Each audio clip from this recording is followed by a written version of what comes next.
Waziri wa mambo ya kigeni wa Urusi Sergei Lavrov anasema kwamba Marekani licha ya kwamba inataka mataifa ya China na Urusi pamoja na yenyewe Marekani ziondoe silaha za nyuklia ulimwenguni, lakini bado haijafafanua kuhusu mipango ya majaribio ya silaha za nyuklia.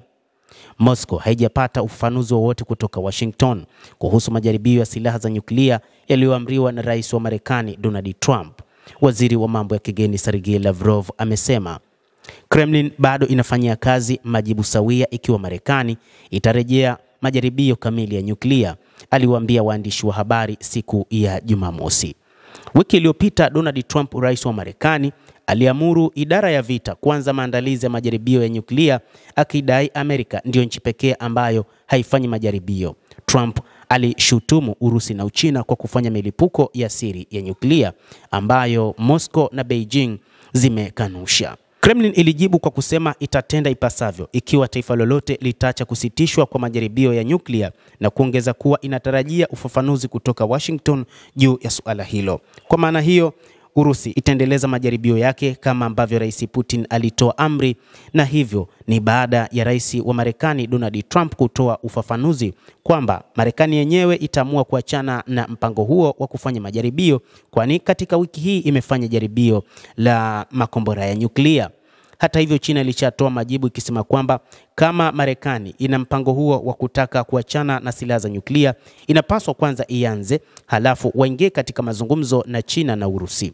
Alipoulizwa kuhusu masasisho, Lavrov alisema Marekani bado haijafafanua aina yake ya kupitia njia za kidiplomasia.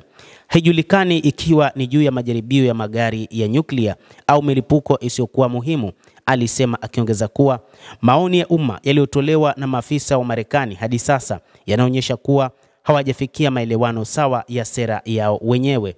Kwa hivyo tunasubiri ni nini ambacho wanataka kufanya. Wiki iliyopita waziri wa nishati wa Marekani Chris Wright aliambia Fox News kwamba majaribio haya hayatahusisha milipuko kamili ya nyuklia, lakini inaweza kujumuisha majaribio yasiyokuwa muhimu. Trump tangu wakati huo amepunguza maradufu mipango yake ya kuanza tena majaribio ya nyuklia, huku akisema kwamba anaweza kuwa anafanyia kazi wa kumaliza mifumo ya nyuklia ulimwenguni pamoja na Urusi na China.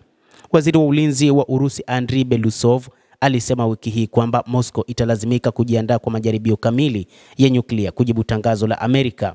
Rais Vladimir Putin alithibitisha tena kwamba Urusi itazingatia mkataba wa kupiga marufuku majaribio ya nyuklia mradi tu nchi zilizotia saini zitafanya hivyo. Putin pia aliamuru mashirika yote na ya serikali husika, ikiwa ni pamoja na Wizara ya Mambo ya Nje na Wizara ya Ulinzi, kukusanya na kuchambua taarifa zote muhimu kuhusu mipango ya Marekani ili kuandaa majibu ya kutosha. Endelea kutufuatilia mtazamaji, na nikusihi usisahau kulike, usisahau kucomment, kadhalika na kusubscribe channel yetu hii.